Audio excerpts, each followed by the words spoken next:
बिस्मिल्लाहिर्रहमानिर्रहीम, अस्सलाम वालेकुम। आप देख रहे हैं हेड ऑन और मैं हूं मुनीब फारूक। बाई इलेक्शंस हो गए।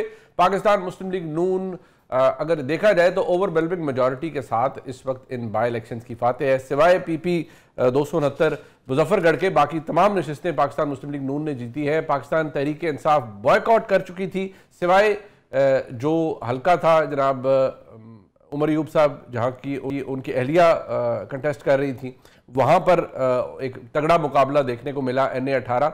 उसके अलावा एज सच कोई तगड़ा मुकाबला हमारे सामने नहीं आया। डीजी खान के अंदर दोस्त मोहम्मद खोसा साहब जो कि पीपल्स पार्टी के कैंडिडेट थे, उनके दरमियान और PMLN के दरमियान मुकाबला था। PMLN ने वहाँ पर भी ठीक ठाक उनको लीड मिली है। बाकी जितने हल्के हम देखें उसके अंदर PMLN को कामयाबी मिली है, लेकिन यही बात की जा रही है कि कोई मद्दे मुकाबिल था ही नहीं, पाकिस्तान तहरीक इंसाफ थी नहीं। तो क्या ये तहरीक इंसाफ का फैसला दुरुस्त था इलेक्शन ना लड़ने का, बाई इलेक्शन कंटेस्ट ना करने का? क्योंकि आज जो पंजाब की वज़ीर आला मोहतरमा मरियम नवाज शरीफ साहबा ने कहा है कि जो बुत था तराशा गया, जिसको फैज़ हमीद साहब ने और इमरान दार जजेस ने बनाया था, वो टूट चुका है, पाश हो गया है। ये बात किस हद तक दुरुस्त है, किस हद तक नहीं? और क्या इस जीत से PMLN इतनी तगड़ी हो गई है कि अब उसको पीपल्स पार्टी की भी जरूरत नहीं है? निज़ाम के अंदर वैसे ही बहुत ज़्यादा बरहमी और सख्ती तो है ही, लेकिन ताकत भी बेशुमार है और वो ताकत डायरेक्टेड है टुवर्ड्स गवर्नमेंट, और गवर्नमेंट खुद को पहले से ज़्यादा मजबूत तस्वर कर रही है। इस पर बात कर लेते हैं। हमारे साथ मौजूद हैं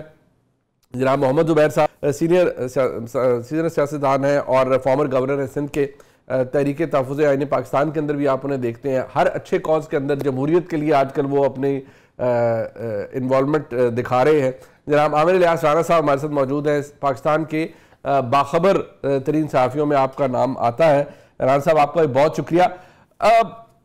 सबसे पहले मैं अगर राना साहब आपसे आगाज करना चाहूँ, ये जो मरियम नवाज शरीफ साहबा ने आज कहा है, जरा मुझे डिस्पैशनेटली बताइएगा। ये ठीक है, पंजाब के अंदर बेशुमार प्रोजेक्ट्स, काम, एक हैंड्स ऑन किस्म की चीफ मिनिस्टर जो कि PMLN का खासा रहा है, अब वो नजर आता है आपको कि Maryam Nawaz Sharif is seen all over the place. लेकिन क्या वाकई इमरान खान का या PTI का जो बुत तराशा गया था, जिस तरह उन्होंने कहा, वो टूट चुका है? देखें, टूटने का तो नहीं मैं कह सकता, उन्होंने रास्ता खुद छोड़ा है। तो फिर जो मुखालिफ होते हैं वो एक दूसरे पे तनकीद तो अपनी मर्जी से करते हैं। क्या किसी ने मना किया था इमरान खान साहब को कि वो अपनी पार्टी को इलेक्शन से हटा दें खुद?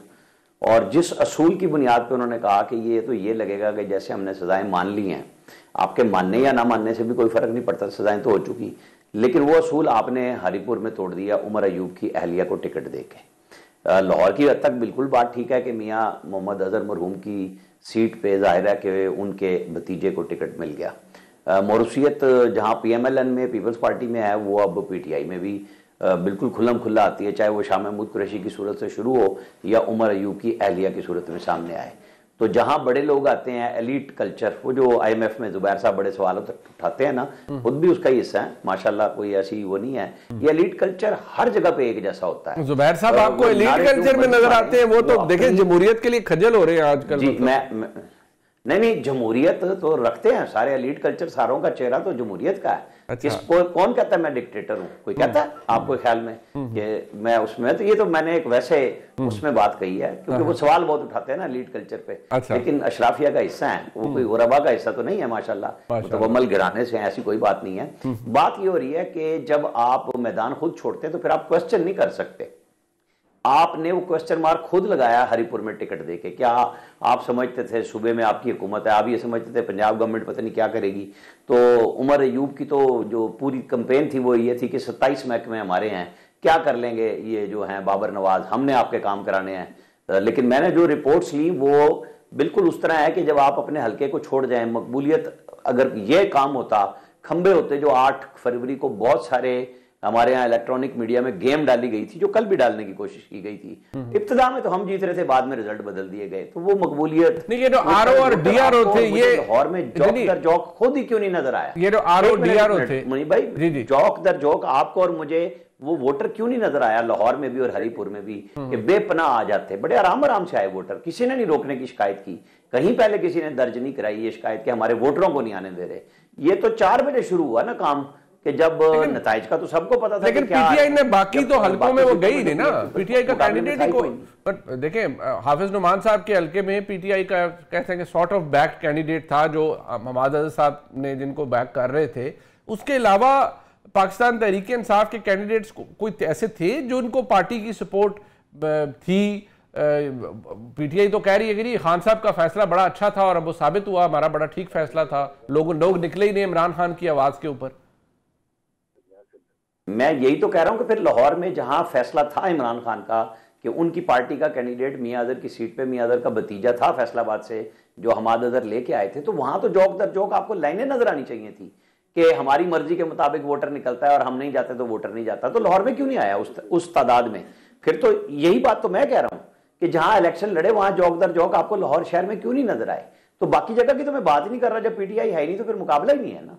अच्छा इमरान साहब, मुझे सिर्फ ये बताइएगा, आपने तलाश किया NA-18 के अंदर जो RO या DRO थे? क्योंकि ये सवाल बहुत से लोगों ने किया है कि जी या तो इनको पंजाब से किसी ने भेजा हुआ था, ये पंजाब हुकूमत के मुलाजिम थे, तो फिर तो सवाल उठाया जा सकता है।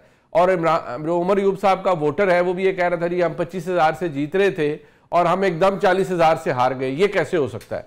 तो क्या आपने इस पर कुछ तफ्तीश की, कोई पता लगा कि ये जो अमला था, क्योंकि शायद खटक साहब ने भी एक ट्वीट किया कि प्रिजाइडिंग ऑफिसर केपी गवर्नमेंट के अंडर था इसलिए उन्होंने फॉर्म 45 हमें दे दिए और बड़े ठीक दे दिए, हम वो लेके खड़े हुए थे, और जो RO और DRO था वो इलेक्शन कमीशन के मातहत था इसलिए उन्होंने रिकॉर्ड में रद्दोबदल कर दी और इलेक्शन में धांधली करवा दी। जो मैंने चेक किया, उमर अयूब जो कभी बहुत पहले मुतहरिक हुआ करते थे, 18 में जब इलेक्शन जीते तो ये उसके बाद भी अपने हल्के से गायब थे, लोगों को बहुत शिकायत हैं। फिर ये इस दफा जब जीते 24 में तो फिर भी इनका वहां ग्राउंड वर्क नहीं था, ठीक है, लोगों के साथ राब्ता नहीं था। और दूसरी तरफ जो बाबर नवाज PMLN के हैं, उनका भी फैमिली बैकग्राउंड बहुत रिच है, जिस तरह उमर अयूब का है कि गौर अयूब खान जीतते रहे, फिर ये जीतते रहे, बड़ी पुरानी पॉलिटिक्स में फैमिली है। लेकिन बाबर नवाज ने तो लोगों के साथ राब्ते रखे और वो चाहे अपोजिशन में बैठे रहे लेकिन उनका डेरा खुला रहा, जिसको पंजाबी में डेरा कहता है, वहाँ वो हुजरा कह देते हैं KP में, पेशावर में ज़्यादातर। वहाँ उनकी फैमिली में उनके भाई के थे, उनके लोग वो बल्दियाती इलेक्शन भी जीते बाबर नवाज के, तो मुकाबला तो बहुत टफ था। अब फर्क ये हुआ कि वो आगे चले गए और उमर अयूब साहब की अहलिया जो है वो पीछे चली गई। तो सूबाई हुकूमत आपकी, आप जो आप बता भी रहे हैं कि RO तो ज़ाहिर इलेक्शन कमीशन का था, लेकिन जो रिजल्ट इलेक्शन में थे प्रिजाइडिंग अफसर वो तो सारे इन्हीं के थे। और इसी वजह से ये बात हो रही थी कि KP में तो इनको बहुत फेवर मिली थी पहले भी, तो इस दफा इनके पास मौजूद हैं, ये धरना बैठे क्यों नहीं? इनको बैठना चाहिए था उसके ऊपर। और अब तक मैं तो वेट कर रहा हूँ, मुझे अभी नहीं नजर आई कोई प्रेस कॉन्फ्रेंस जो करनी थी उन्होंने, वो कब करेंगे? वो शवाहिद इकट्ठे करके लाएंगे कि जो फॉर्म 45 मिले हैं। इनकी पूरी क्यादत, ये भी एक बड़ा फर्क है कि पूरी क्यादत PTI की जो सूबे की है वो वहां बैठी हुई थी हरिपुर जाके। वजीर आला को बताया गया कि वो बॉर्डर पे आए थे बिल्कुल हल्के के, और वो जिला एबटाबाद था। लेकिन ये पूरी PTI की क्यादत जो पंजाब की थी वो कहाँ थी? वो मियां अजहर मरहूम के हल्के में, हमाद अजहर के हल्के में क्यों नहीं आए? वहां आप कह दें कि जी पंजाब बड़ी इंतजामिया सख्त है, भाई आपको घरों पे जाना भी मना था, कंपेन चलाना भी मना था। मैंने तो नहीं सुना ऐसा कि उनकी कंपेन ही ना करने दी गई हो, डोर टू डोर कन्वेंसिंग करनी होती है, कॉर्नर मीटिंग करते हैं। वो जाती तो जुल्म भी नजर आता ना कि जी हमें तो कॉर्नर मीटिंग भी नहीं करने दे रहे। बड़े बड़े लीडर्स जिनके सारे पाकिस्तान भर में मौजूद हैं, तो इनके पास तो 2 हल्के थे, पूरी क्यादत को तकसीम करते और बिठा देते, पहरा देते एक पोलिंग स्टेशन का, फिर ये इल्जामात की बात ही ना आती। जुबैर साहब, आप क्योंकि आप ज्वाइन कर रहे थे, मैं जरा आपसे तफसीली ये जानना चाहूंगा। पहले तो ये, क्या इमरान खान साहब का बुत टूट चुका है? क्योंकि जो कुछ हुआ है कल बाई इलेक्शन में, NA-18 तो पंजाब के अंदर नहीं है ना, वहां पर कोई, वहां तो KP में PTI की हुकूमत है। ऑलमोस्ट 44,000 के मार्जिन से जीते हैं बाबर नवाज खान। सो वो मिथ टूट गया है पॉपुलैरिटी का, और जो कहा जा रहा है कि खंबा भी खड़ा कर दें तो वो जीत जाएगा सब कुछ। पंजाब में तो आसान है ना कि वो हरकत है थी, PTI ने कंटेस्ट ही नहीं किया था, हाफिज नुमान साहब के हल्के में थे एक साहब, उनको हमाद अजहर साहब ने बैक किया था, लेकिन ओवरऑल PTI निकली नहीं, तो कोई उसका कंपैरिजन बनता ही नहीं है। लेकिन वहां जो PMLN की जीत हुई है उसके बाद क्या ये कहना दुरुस्त होगा? देखिए, इलेक्शंस जो होते हैं जैसे भी जिस हालात में हो उसका साइकोलॉजिकल इम्पैक्ट होता है। और पीएमएलएन उसको इसी तरह से लेना चाहेगा कि जी बुत टूट गया या जो भी हो गया। अगर पीएमएलएन ये कहता है या कोई भी एनालिस्ट ये कहता है कि बुत टूट गया है, तो इसका मतलब है आप ये भी तस्लीम कर रहे हैं कि 2024 के इलेक्शन में वो बुत मौजूद था। बिल्कुल। अभी जब आमिर इलियास राना साहब बात कर रहे थे कि जी के कल भी कोशिश की थी, मैं सिर्फ इतना कहूँगा कि 2024 को जब इलेक्शन की रात को 9 या 9:30 बजे किसी भी चैनल को, जियो से लेके ARY, समा, दुनिया, आपका अपना चैनल उठा के देख लें उस वक़्त के रिज़ल्ट क्या थे। कल वो सूरत हाल नहीं थी बिल्कुल। उस वक़्त 8 फरवरी की रात को 9:30 बजे पेशावर 1 से लेके मुल्तान तक 90% सीटों में इंडिपेंडेंट आगे थे। दूसरी बात यह है कि मैं PTI की इस स्ट्रैटेजी से एग्री नहीं करता कि अगर वही इलेक्शन कमिश्नर हैं, वही इलेक्शन कमीशन है जो 2024 के इलेक्शन में था, तो आप क्यों इलेक्शन में हिस्सा लेने जा रहे हैं? क्योंकि मैं जो अभी साइकोलॉजिकल बात कर रहा हूँ कि फिर आप ये अभी आज कहते हुए PTI वाले कहेंगे कि ये देखिए जी ये हुआ और ये हुआ, फॉर्म 47, फॉर्म 45, तो जब आपको ये सब कुछ पता था तो आपको जानेंगे। और दूसरी बात सबसे अहम ये है कि उस असेंबली में अगर आपकी एक सीट चली भी जाएगी तो आप क्या हासिल कर लेंगे? There is nothing to deserve. ये इस असेंबली में तो जबरदस्ती छीनी हुई सीटें, वो जो रिजर्व सीट्स हैं वो भी लेके बैठे हुए हैं। तो इसकी ना इलेक्शन कमीशन की कोई क्रेडिबिलिटी है, और जब तक क्रेडिबिलिटी ना हो, जब तक फ्री एंड फेयर ना हो, जब तक सबके लिए PTI वाले शोर में जाते रहेंगे, बहुत सी हद तक सही भी होगा कि जी हमारे उस कैंडिडेट को पकड़ लिया था, हमारे पोलिंग एजेंट को नहीं काम करने दिया गया। पाकिस्तान में माहौल है ही नहीं free and fair transparent election का। अगर कोई कहता है कि पाकिस्तान में माहौल है, तो मेरा ख्याल है वो पहले गलती ही ये कर रहा है कि वो सबको इंसाफ का मौका नहीं दे रहा, सबको बराबर से इलेक्शन लड़ने का मौका नहीं मिल सकता इस माहौल में। जहां तक आप अभी मैंने सुना था मरियम नवाज कह रही थी ये रेफरेंडम था, बिल्कुल मुझे याद आ कि ये जैसे मुशर्रफ साहब का रेफरेंडम था, वो भी उस वक्त भी सब बहुत से लोगों ने कहा था ये बिल्कुल सही वोटिंग हुई है, और रेफरेंडम वो तो डिक्टेटरशिप थी। आज आपको डिक्टेटरशिप लग रहा है ये सारा कुछ? बिल्कुल बिल्कुल। Pakistan is classified by all organisations as an authoritarian state. Pakistan is not classified as a democratic state. Pakistan is classified as an authoritarian state. यहाँ अगर पहले हाइब्रिड, जब इमरान खान के ज़माने में हाइब्रिड निज़ाम था, बिल्कुल उस वक़्त भी वो जमहूरियत नहीं थी जिसकी हम तसव्वुर करते हैं आइन के हिसाब से।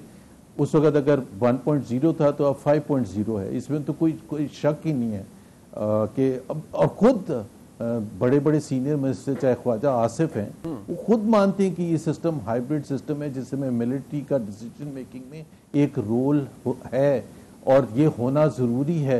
अब जाहिर सी बात है उनकी अपना पॉइंट ऑफ व्यू है, बट बहुत से लोग उनके पॉइंट ऑफ व्यू से डिसएग्री नहीं। बट एक बात, बट सर एक सेकंड, ये जरा इस पे फरमाइएगा कि जो इस वक्त हालात हमारे सामने हैं, मियां नवाज शरीफ साहब ने कहा कि ये अवाम का एतमाद है जो पाकिस्तान मुस्लिम लीग नून के ऊपर है, और इसकी वजह मरियम नवाज शरीफ की कारकर्दगी और शहबाज शरीफ साहब की कारकर्दगी है। तो 1.5 साल के अंदर कोई ऐसा टर्न अराउंड, कुछ भी अच्छा नहीं हुआ कि लोग माइल हो PMLN की तरफ, या आपको लगता है कि बस सिर्फ इसलिए ये सीटें जीत गए पंजाब में कि क्योंकि PTI ने कंटेस्ट नहीं किया था? खराब हुआ ना, मुनीब खराब हुआ है, मतलब ऑल इंडिकेटर्स कंफर्म के खराब हुआ है। अगर क्या पाकिस्तान में गुर्बत की लकीर से नीचे लोग गए हैं या नहीं गए हैं? तकरीबन पिछले 3 साल में 2 करोड़ गए हैं, पिछले 1.5 साल में तकरीबन 1 करोड़ से ज्यादा लोग गुर्बत की लकीर से नीचे गए हैं। अनएम्प्लॉयमेंट रेट जो था वो आज से 1.5 साल पहले तकरीबन 16% था, अब 24% है, और यूथ में तकरीबन 37% है। आप कोई भी अशारे उठा लें, आप ग्रोथ रेट उठा लें, हुकूमत के अपने अहदाफ रहेंगे, मैं कोई अपने नंबर्स नहीं दे रहा। अगर ग्रोथ रेट, और दूसरी आपकी IMF की रिपोर्ट में, ये IMF की रिपोर्ट का जो सबसे खतरनाक हिस्सा है वो ये कहते हैं कि यहाँ हुकूमत की पॉलिसीज डिलिबरेट हैं to keep rich as rich and poor as poor. जब आपकी डिलिबरेट पॉलिसी ये है तो आप कैसे turn around? But when they say government, that means एक परसिस्टेंट व्यू रहा है गवर्नमेंट का, but the very government which is in power, उसकी बात हो रही है कि ये अमीर को अमीर तारी रखना चाहते हैं। एक तो है ना कि रियासती हमारा सिलसिला भी यही रहा है ना 70 सालों में कि प्रो पीपल। आपकी बात बिल्कुल सही है, आपकी बात बिल्कुल सही है कि ये सिस्टम की बात कर रहे हैं, कोई पर्टिकुलर इस हुकूमत की नहीं बात कर रहे हैं, लेकिन प्लीज अंडरस्टैंड पिछले 50 साल में सिस्टम का हिस्सा 3.5 साल के पीटीआई के यही थे ना, और कौन थे? अगर आप पैशनेटली देख लें, बिल्कुल बिल्कुल मुनीब 1958 से लेके 34 इयर्स डायरेक्ट मिलिट्री रूल रहा है, इसमें तो हम कोई डिनाई नहीं कर सकता ना। उसके अलावा पीपीपी या पीएमएलएन 67 इयर्स में 3.5 साल इमरान खान के। तो अगर हम सिस्टम की बात करते हैं तो सिस्टम तो जिनके आज कंट्रोल में है, they have been in power for most of the time, 95% of the last 67 years। ठीक है। तो आप जब ये, और फिर सबसे बड़ी बात ये कि अभी तो आपकी रिस्पॉन्सिबिलिटी बनती है ना, 4.25 साल पहले आपने निकाल दिया था। अगर सिस्टम में इतनी शदीद कमजोरियां हैं जिसकी आईएमएफ निशानदेही कर रहा है, तो ठीक हो और जिसके ऊपर ना डिप्टी प्राइम मिनिस्टर ना प्राइम मिनिस्टर आके जवाब दे रहे हैं, और ये कह देना कि आईएमएफ की रिपोर्ट गलत है, तो हम मान लेंगे। ये आपने ट्वीट भी किया है, आपने ये ट्वीट भी किया है कि भाई आप इसको चैलेंज करें अगर आप समझते हैं कि आईएमएफ की रिपोर्ट गलत है। आप कह दें कि आईएमएफ की रिपोर्ट गलत कह रही है, ठीक। और अब ये भी बात जो शहबाज राणा साहब ने भी की है, आपने भी कहा कि मेरी गवर्नमेंट ने इसको ओमिट क्यों करवाई कुछ चीजें, या डिले 3 महीने क्यों करवाया, ये भी गवर्नमेंट को ही जवाब देना बनता है। राणा साहब, एक बात है जो अभी जुबैर साहब ने कही कि देखिए ये अगर उसका मतलब हम ये निकालें कि ठीक है जी अकेले आप दौड़े, आप फर्स्ट आ गए, तो ये कोई आपने कारकर्दगी तो नहीं है। मियां नवाज शरीफ साहब कह रहे हैं ये मियां शहबाज शरीफ साहब की और मरीम नवाज शरीफ साहबा की कारकर्दगी है। जुबैर साहब कहते हैं हालात मजीद खराब हुए हैं लोगों के, तो कारकर्दगी काहे की? नहीं, जाहिर है जब तक जुबैर साहब की हुकूमत नहीं आती तब तक तो सियासी तौर पे हुकूमत और बाकी लोगों के हालात तो खराब रहने हैं। जवाब इन्होंने पूछना है, उसने शहबाज राणा का मैंने भी सुना था कि 95% चीजें वही हैं, 5% ओमिट कराई हैं। ये गवर्नमेंट ही जवाब देगी, लेकिन मेरे हिसाब में जाहिर है कि जब आईएमएफ और इन्होंने मिलकर किया, एक तो ये बहुत अच्छा फैसला है कि रिपोर्ट पब्लिक हुई है, हमारा एलिट कल्चर बेनकाब हुआ है और हर दौर का बेनकाब हुआ है। तो बिल्कुल जो मरात हैं, जो किसी को मुस्तस्नियात हैं, इस्तिस्ना है, वो सारे खत्म होने चाहिए। कौन कहेगा कि ये गलत बात है? हम तो शुरू से कह रहे हैं कि ये आईएमएफ जो है ये सिर्फ हमारे बिजली के बिल बढ़ाने आती है। हमने तो प्राइम मिनिस्टर से भी ये बातें की हैं, जाके क्वेश्चंस किए हैं कि ये जो आप तनख्वाहें अपनी बढ़ा लेते हैं, वजीरों की, एमएनएस की, सेनेटर्स की, पार्लियामेंटेरियंस की, उस वक्त आईएमएफ अंधी हो जाती है या बहरी हो जाती है? ये क्या चक्कर है कि सिर्फ गरीबों के जो बिजली के बिल डाउन करने हो तो उस पर आईएमएफ की पाबंदी नजर आती है कि हम पूछ के करेंगे, फलां करेंगे। हम तो नहीं इस बात से चूकते कि भाई जब आप मराद बढ़ाते हैं, इसमें मैं जज भूल गया, जजों की भी बेपनाह मराद बढ़ाई हैं, कमाल कर दिया हुआ है, हर तरफ हर शोबे में, सरकारी शोबे में अफसरों को सबको दिया है। लेकिन अगर वो टैक्स बनता है तो वो सरकारी मुलाजिम से हट के आम आदमी के ऊपर बेपनाह है, जिसकी आमदनी फंस रही है। तो मैं तो इस बात को खुशाइन कहूंगा कि सिर्फ आईएमएफ रिपोर्ट पे ना रहे, ये जो अब किस्त इशू होनी है दिसंबर में, होनी भी चाहिए, लेकिन उसके अंदर कंडीशंस अगली के लिए और सख्त आनी चाहिए। कोई जी शऊर आदमी ये नहीं कह सकता कि जी आप एलीट कल्चर को परवान चढ़ाएं, उनके टैक्सों को बचाएं, उनकी इंडस्ट्री को बचाएं, किसी की नहीं बचनी चाहिए। जब हम तनख्वाह लेने से पहले टैक्स कटवाते हैं, मैं तो कहता हूं ना कि मुझे मेरी तनख्वाह पूरी इदारा दे दे, मैं देखूंगा मुझसे टैक्स कौन लेता है। यहां तो रिबेट कोई नहीं वापस ले सकता एफबीआर से, और ये ऐसे ऐसे एसआरओ निकलवाते हैं, बिल्कुल खत्म होने चाहिए। जो शिकंजा बन चुका हुआ है इस मुल्क की मईशत पे, उसको टूटना चाहिए। नहीं, बट एक बात आमिर भाई, ये अगर एक मिनट मैं सिर्फ इसको यहां पे खत्म करूं कि अगर शहबाज शरीफ ने ये काम करा लिया है, करने पे मजबूर हो गए हैं हर दो सूरतों में, अब इस पे अमल दरामद उनकी जिम्मेदारी है, उन्हें करना चाहिए। अच्छा, नहीं, बट एक इशू है ना, वो जुबैर साहब कह रहे हैं इसका, जी जुबैर साहब आप कर लें रिस्पॉन्ड। मैं जवाब एक कह दूं। जी देखें, बात ये है कि सॉरी ये आईएमएफ की कंडीशन थी और 3 महीने तक रिपोर्ट इसलिए दबा के रखी थी क्योंकि वो नहीं रिलीज करना चाहते थे। जब आईएमएफ ने उनको ये बता दिया, उनके बोर्ड ने, कि दिसंबर में आपको किस्त रिलीज नहीं होगी, तो इन्होंने मजबूरी में किया है। दूसरी बात ये है आमिर भाई, बहुत सीरियस है, ये सिर्फ तनख्वाहें बढ़ाने की बात नहीं है। अगर उसी रिपोर्ट में अगर नैब ने क्लेम किया है कि 5.3 ट्रिलियन रुपीस की रिकवरी की है, तो वी आर आस्क, और वो उनसे की है जो इनके अपने अशराफिया में हुकूमती लोग जो कि फैसला साजी में शामिल है। अब ये इससे ज्यादा सीरियस बात कोई हो सकती है किसी मुल्क के लिए? अब मुझे लिस्ट चाहिए वो 5.3 ट्रिलियन की, हु आर द बेनिफिशियरीज, क्या अकाउंटेबिलिटी हो रही है, हमें क्यों नहीं पता होना चाहिए कि किसने गबन किया था, who was involve in the decision making होती क्या? जिस तरह शुगर स्कैंडल हुआ, शुगर स्कैंडल में अगर वो लोग इन्वॉल्व हैं मिल ओनर्स, और ये ऑडिटर जनरल की आमिर भाई रिपोर्ट आज से 4 महीने पहले किया है, नेशनल असेंबली की कमेटी में जाके उन्होंने कहा कि ये जो एस्केलेशन हुई थी प्राइसेस में as a result of export, उसकी वजह से शुगर मिल ओनर्स को 300 बिलियन रुपीस का एडिशनल फायदा हुआ है। कौन है शुगर मिल ओनर्स जो फैसला साजी कर रहे हैं? मैं भी एक मजे का नुक्ता, शहबाज शरीफ की फैमिली की शुगर मिल नहीं है, जहांगीर तरीन की शुगर मिल्स नहीं है। हाँ, अगर मेरी या आपकी हो और हमारा फैसला साजी में नहीं है तो मैं तो नहीं कहता कि जी मुझे आप ब्लेम करें, ये तो हुकूमत ने फैसला किया था, मैंने तो नहीं करवाया था। बट अगर हुकूमत में लोग बैठ के और ये हो रहा है, वीट स्कैंडल हुआ, ऑडिटर जनरल की रिपोर्ट आई, आपने क्या किया? उसको दराज में बंद कर दिया। ठीक है, उसके बाद हम कहें कि ये हालात भी बड़े जबरदस्त हो गए। वो राणा साहब बात ये कहते हैं 3.5 साल इमरान खान की हुकूमत को जरूर धोएं, लेकिन बाकी सारा टाइम पीपीपी पीएमएलएन की हुकूमतें रही है, 34 साल निकाल दें डायरेक्ट मिलिट्री रूल के, तो तनकीद उनकी बनती है। खान साहब को सिर्फ 3.5 साल पे जज करें। उनमें आधे से में तो फिर हमारे जुबैर साहब भी हुकूमत का हिस्सा थे ना। नहीं, ब्लेम करें, खुद को करें कि मैंने कितने खत लिखे थे गवर्नर बन के, मैंने प्राइवेटाइजेशन का हेड बन के कितने खत लिखे थे, मेरे भाई नेशनल बैंक के चेयरमैन बने थे, उन्होंने क्या क्या काम किए थे, बताए ना सारे। एक सेकंड, मैं आपके बीच में नहीं बोला था, थोड़ा सा सब्र कर लेना, अच्छा ना करें। आप मुझे बताएं कि असद उमर साहब आपके भाई वजीर खजाना थे, उन्होंने इस एलीट कल्चर में जब वो पहले शहसवार थे, उन्होंने क्या ऐसे तीर मारे थे? जब हम सबकी बात, फैमिलीज की बात कर रहे हैं, तो मैं ये कह रहा हूं जब आपके पास कुछ इख्तियार था और आप उसमें मौजूद थे, तो क्या आप उसमें मजे ले रहे थे? अभी रऊफ क्लासरा ने बड़ा अच्छा तज्जिया आज या कल मैं कहीं देख रहा था, उसने लिखा कि जब ये बहुत ज्यादा चीनी पे धोया और जब वो BISP का स्कैंडल आया तो उसके बाद से मिफ्ता इस्माइल साहब की भी खामोशी हो गई। एलीट कल्चर को उन्होंने बताया कि जब अपने पे आती है तो सारे भाग जाते हैं। भाई मैं तो आपको, मैंने IMF की रिपोर्ट पे एक लफ्ज पॉजिटिव कहा है कि ये बिल्कुल गलत हुआ है, मैं तो कह रहा हूं उसके अंदर चीजें आ गई हैं।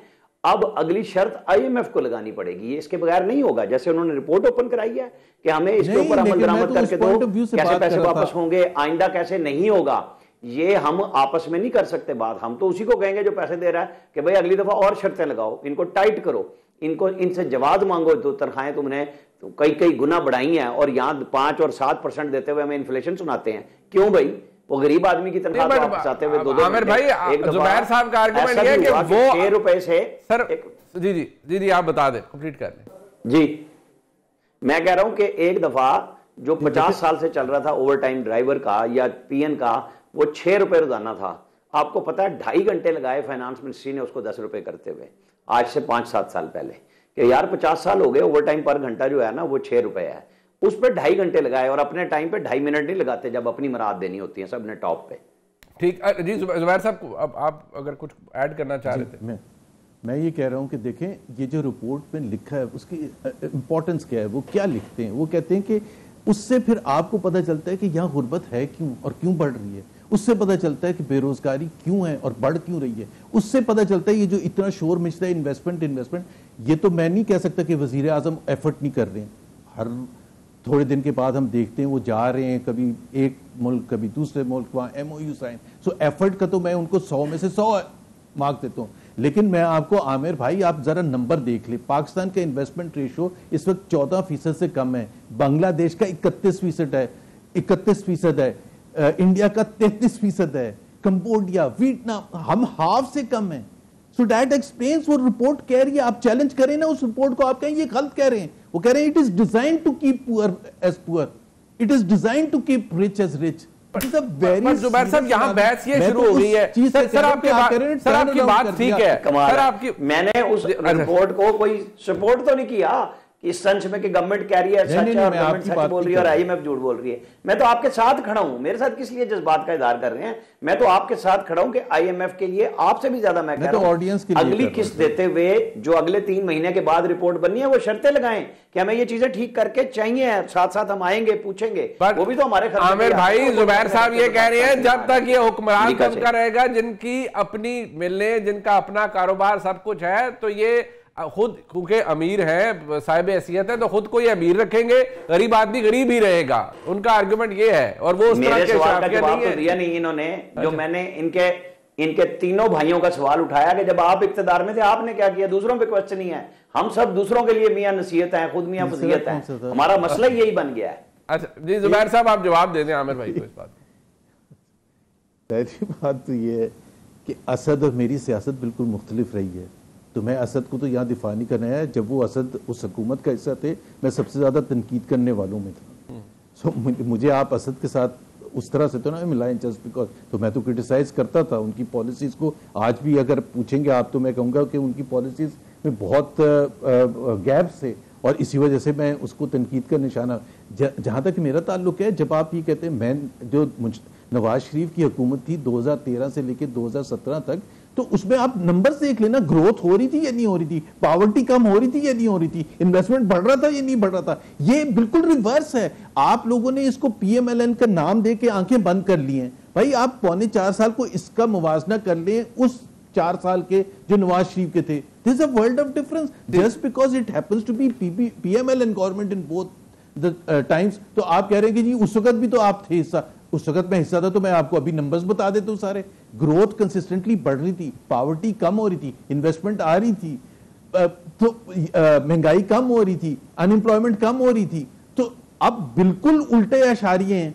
मैं तो उस हिसाब से कह रहा हूं, जब आप कहते हैं टर्न अराउंड हो गया, टर्न अराउंड नहीं हुआ भाई, नहीं हुआ। ठीक है, आमिर भाई लास्ट वर्ड देता हूं जवाब। जी जी, मेरा यही है कि हुजूर बिल्कुल आप दुरुस्त फरमा रहे हैं, हम भी उस बात को डिफेंड करते हैं कि अगर कोई काम किया तो नवाज शरीफ ने किया।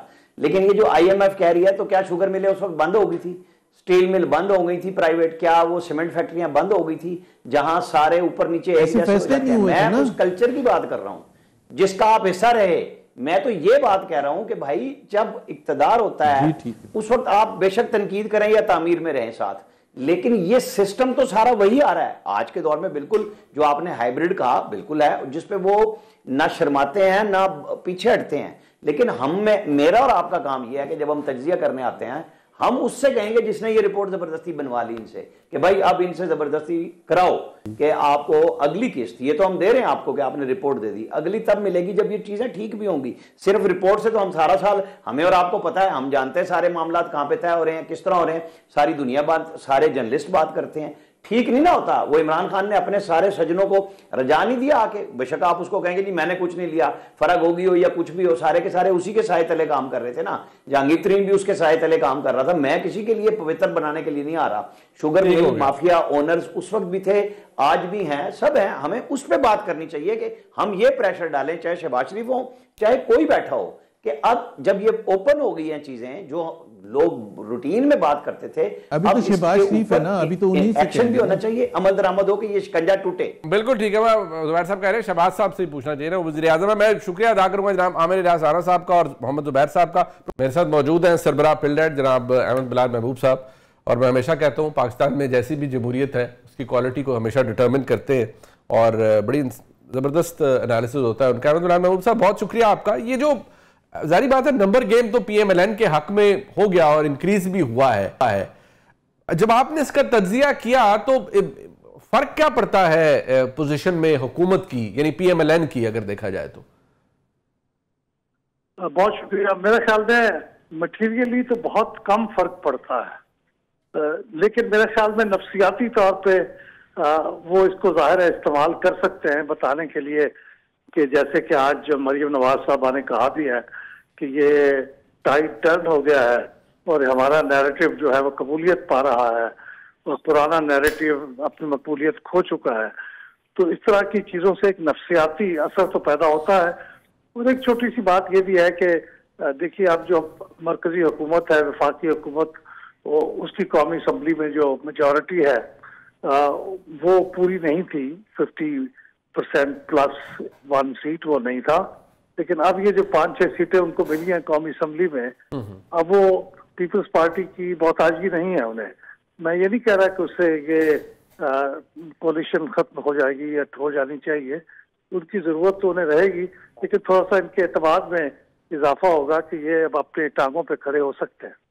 अब अहमद साहब ये भी फरमाइएगा कि इस तरह के जब इलेक्शंस होते हैं, बाई इलेक्शंस, नेचुरली ये कोई कहा जाता है टेस्टमेंट नहीं है कि एक्चुअल अवाम का सेंटिमेंट क्या है, बट इस तरह दो रिवायती हरीफ एक ने बॉयकॉट कर लिया है, खासतौर पर जो पंजाब के अंदर बाई इलेक्शंस हुए हैं, क्या ये सेफली कहा जा सकता है कंसिडरिंग कि जितना भी वोट बैंक अभी ये जितने भी लोग निकले, टर्नआउट को इतना बहुत ज़्यादा प्रॉमिसिंग नहीं था, कि जो कबूलियत है वो PMLN के नैरेटिव को मिली है, डेवलपमेंट को मिली है, या ये प्रीमेच्योर है, या this perhaps is not the right moment to do it because जो रिवायती हरीफ है वो सामने ही नहीं है?